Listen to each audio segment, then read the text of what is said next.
Somebody wanted to see you. Hi, Bernice.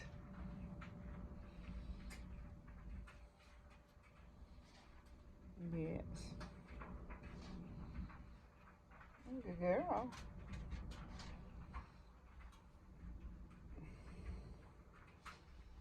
Hi, Bernice.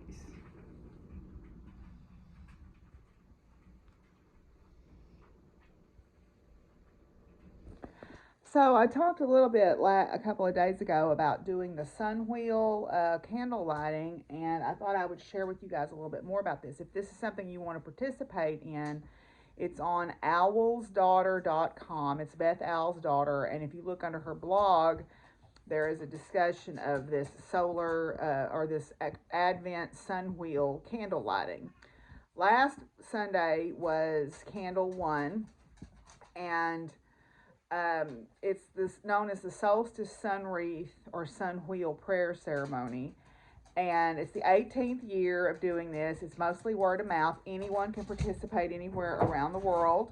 The idea is you just light a candle at sunset in your area and you meditate or you read something or whatever on the particular focus that you want to focus on that week. The way I'm looking at it is the elements. So last week was air. Air is associated with the intellect, with the spoken word, with logic and reasoning and all of that. She gave a little sample reading. So the thing she had us, one of the things that she kind of has us say, or you can say at the beginning, it says, "By this candlelight we stand for the light that cannot die. With our prayers we embrace the most ancient divine ones, whose name is or are love. With our hands and hearts joined, now at this threshold of change, we invoke the irrepressible dawning of healing, grace, and rebirth. With unfailing devotion, with all our courage, for within and without, for the earth, her resources, and all her being, so mote it be." And then each week, it's a different element, like I said. So she put some suggestions for the element of air, which is knowledge, perception, information, understanding, and communication. In some traditions, the first candle of an Advent wreath is hope. Simon is hope. And others consider it to be in honors of seers and prophets. For solstice observance, maybe it's air or imagination or words or stories or songs, the mind, whatever. And she just suggests that you do some chanting or some meditation or whatever it is that you need to do to think about these things. So hope and understanding and communication, right communication, things of that nature. So I thought that it was really neat. This week we'll light our second candle, which is for fire. So the fire this week, go back to that one, where it's fire is about creativity and warmth and spiritual energy, action, power, passion. These things are examples of fire. So that would be making you think about what are you growing, but is the growth out of control? Are you growing with purpose, or are you just letting what happens happen? So those are the sort of things that we think about. So then you relight the first candle, then you light the second candle, and I'm trying to find here where she talks about the other traditions.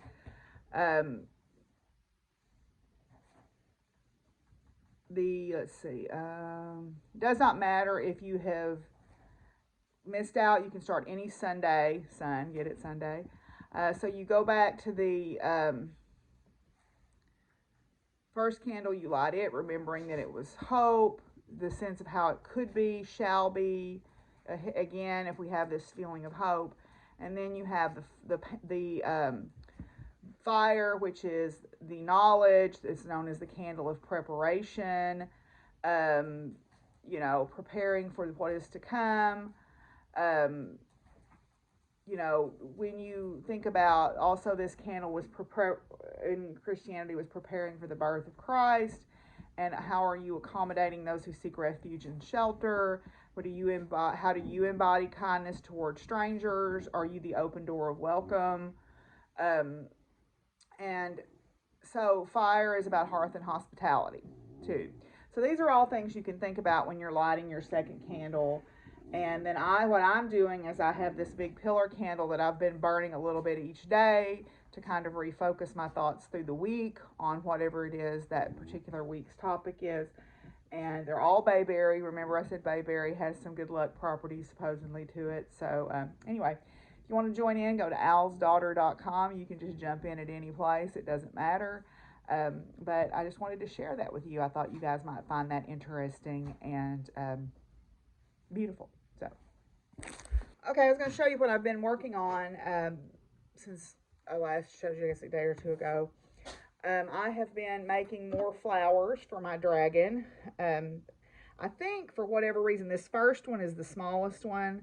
So I don't know if I'm going to use it or not. I think it was the yarn that I used, or I don't know. But anyway, so here are my new ones. I have these ones. These are all roughly the same size. Now this one I could make work by going around it with another row of single crochets and maybe put it on the bottom where it wouldn't be so noticeable.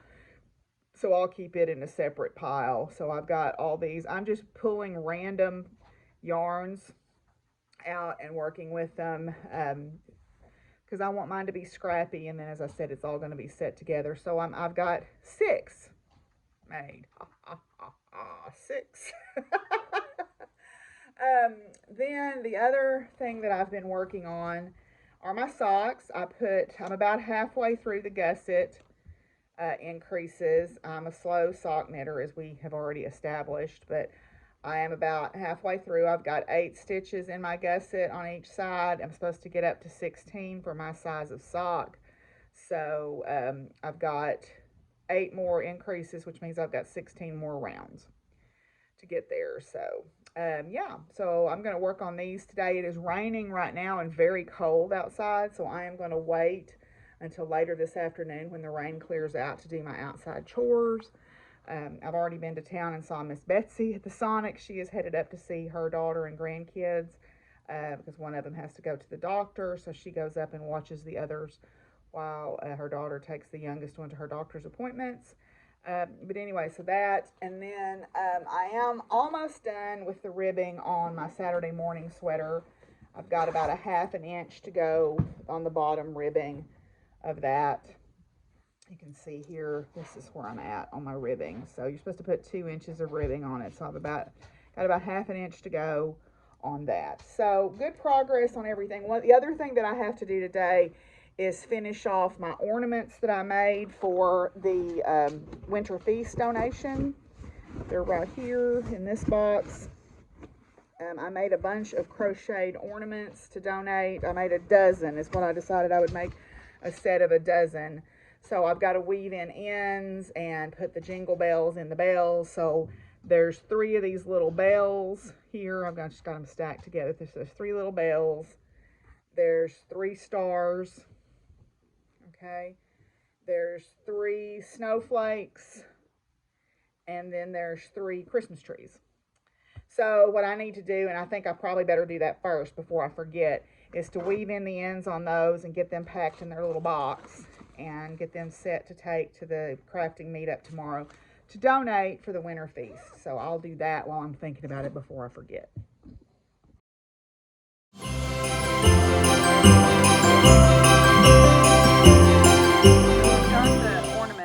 Finished, and this is the little box I got to put them in, and I'm going to write on the tag that these were handmade and they come from a pet-friendly home. So that way whoever wins them will know what they're getting.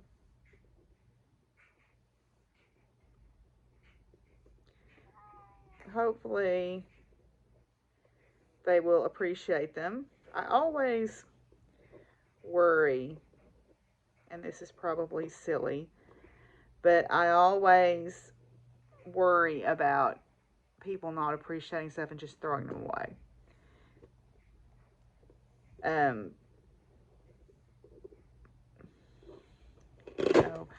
But hopefully if they get them, they'll enjoy them, and we'll see. I just always worry about stuff like that, and it's probably silly of me to worry about that, but I guess I'm anthropomorphizing. Oh, I think I've read The Velveteen Rabbit one too many times. But at any rate, so I'm packing them down in this little box, and then I'll take this. You know, there they are in their little box. I'll take this to donate to the Winter Feast. So hopefully whoever gets them will enjoy them. She just must really love this Santa Claus, because every time I work on it, here she comes. Every time. She wants to rub all over me while I'm working on Santa Claus. Yeah. Hi. And Willie wants back up here because he got down. No rabbits. No rabbits. It's a wonder I get anything made. Okay, come on. You and Daffodil both want up here, huh? And she's blocking your way. Okay, come on. There we go. You want up here? Come on. Okay. Now we're, it's like the freaking good ship lollipop. Oh, and here's Rhea wanting up here now. So I guess I might as well just relinquish my chair. I don't know. Well, the generator's running because they're working on our power grid today. They're making some kind of upgrades at the substation, which my part of the grid runs off of. So they had said our power would be off probably between 1 and 5. So it is off right now. I am outside doing chores. The rain has stopped. I'm really glad I moved my wreath party though, because it's still kind of misty and drizzly and cold, and it would have been miserable out here trying to do all of those things. Plus the glue guns wouldn't have worked. Well, my generator would have run them. But anyway, so I have fed everybody up here, the rabbits and the chickens and the geese and Penny and the horses that are up in the front. And now I'm going to go see if my tractor will start so I can put out hay. So that is always a good, oh dear, left my battery charger out overnight. That's not good. It's sealed, so it should be all right. But anyway, hopefully this thing got a good charge on it yesterday and will start. So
supposed to be staggered, but you know what, that's okay, because this is a Christmas gnome and this is not the gnome in the pattern, so it's okay if they're a little bit different. I'm on row, I guess I'm about to start row 30. There's one more set of these motifs, and I'm going to go ahead and do them like this because I think they look like candles instead of, I guess they're supposed to be flower buds, and I'm going to make it, they're going to look like candles, like the 12 candles for maybe the 12 days of Christmas. I don't know. I'm going to have to go over this with some tape because it's got fizzy hairs on it. But anyway, so yeah, I'm making some progress on my gnome hat. I mean, it goes slow because it's still, you know, I'm still not adept at manipulating these needles. Plus, they're a little bit short, so I sometimes drop stitches. But luckily, with this acrylic yarn, it's very forgiving and easy to pick up the stitches. So, making some progress. That's pretty much all I've worked on today. The power is still off. You can hear the generator running. So, let's go open my calendar and see what's in it today. Okay, well, me and Mr. Tooth are going to open my calendar today. So we're on day number 4 of my Brayer Advent calendar here. So let's see what's in it. Oh, we got our first horse today. We got our first horse. We got, looks like a bay. And maybe from the body shape, it looks like it might be an Arabian. It's a bay Arabian with 4 white socks. Bay means brown with black points. So the tips of the ears are black. This horse has white on its muzzle and on its lower legs, but if it didn't have the stocking feet, it would have black below the knee, and it would have a black mane and tail. So this looks like a blood bay because it's a reddish bay. So yeah, so there's our first horse. Looks like it's probably an Arabian. So yeah, so that's our calendar for today. So let's go in and I'll take Mr. Tooths with us and we'll go see what the cards are for today. Well, we got some goodies today. The first one is Her High Holiness RBG, Ruth Bader Ginsburg. Ruth Bader Ginsburg was born in 1933 and died in 2020. The notorious RBG, women's rights activist and Supreme Court Justice. From Ruth, you think about what would have happened. Suppose I had gotten a job as a permanent associate. Probably I would have climbed up the ladder and today I would be a retired partner. Often in life, things that you regard as an impediment turn out to be a great good fortune. You never know how things will turn out, and I think about Ruth's quote above. What if she had gotten that job? What would the Supreme Court would have looked like without her? I think we have a very stark idea of that right now, don't we? When Ruth appears, it may be a sign that you are too focused on how you want things to work out rather than allowing life to unfold as it is intended to. Okay, so that's a good reminder, definitely. Okay, then our next one is Rosa Parks. Rosa Parks was born in 1913 and died in 2005. American civil rights activist, best known for the Montgomery bus boycott. Before I dive into Rosa's information, I want to mention Claudette Colvin. The women of this deck have all passed on, and at the time of its creation, Claudette is still with us, serving as an inspiration on this side of the veil. I have to note here that it was Claudette's refusal to give up her seat that created the spark and paved the way for Rosa Parks to be the face of the Montgomery bus boycott. Rosa worked at an local NAACP office and was an instrumental member of the civil rights movement when she boarded the bus. Although some portrayed her as careless and sat down out of exhaustion, on the contrary, she knew what she was doing and that she knew she would be asked to give up her seat for a white passenger. Although she wasn't the first, it took courage to take a stand and stand up for what was right. From Rosa, people always say that I didn't give up my seat because I was tired, but that isn't true. I was not tired physically, no more tired than I usually was at the end of a working day. I was not old, although some people imagine an image of me being old. I was 42. No, the only tired I was tired of giving in. When you reach a point of exhaustion with a situation, call on Rosa Parks to give you the courage to stand up and fight for what is right, for what you need, for what is rightfully yours. When you reach that point, you feel like something has got to give. Rosa will be with you, showing you how to make the change that is needed to happen. How to make the change that is needed to happen. Okay. Then today, the last one we'll do 3 today, and then we'll go back to doing 2 through the week. I think is what we'll do, just to make sure we get through everybody here. Is Rachel Carson. Rachel Carson was born in 1907 and died in 1964. A marine biologist, a nature writer, and the reason we have the EPA today, and the second woman hired by the U.S. Bureau of Fisheries.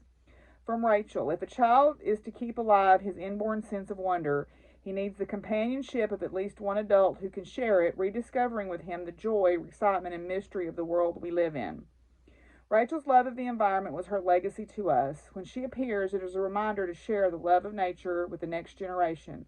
Our job is to show our kids the beauty of the great outdoors so they will grow up appreciating and protecting the planet. And this is really what I had hoped to do for my godson. Unfortunately, I was not given that opportunity. But if you have children in your life, that is a good reminder to influence them, whether it's nieces or nephews, or you're a teacher, or you're a grandparent, or you're a parent. It's a good reminder to make sure that we instill that love of nature in them. Okay, so that's our cards for... Well, power's still out. It's a little after 5 o'clock. I'm knitting on my socks. I've got my generators, my lights and stuff run. I shouldn't have any internet.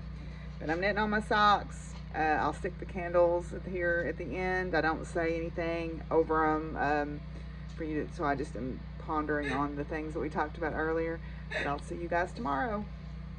What do you say, Lily? Bye. Bye.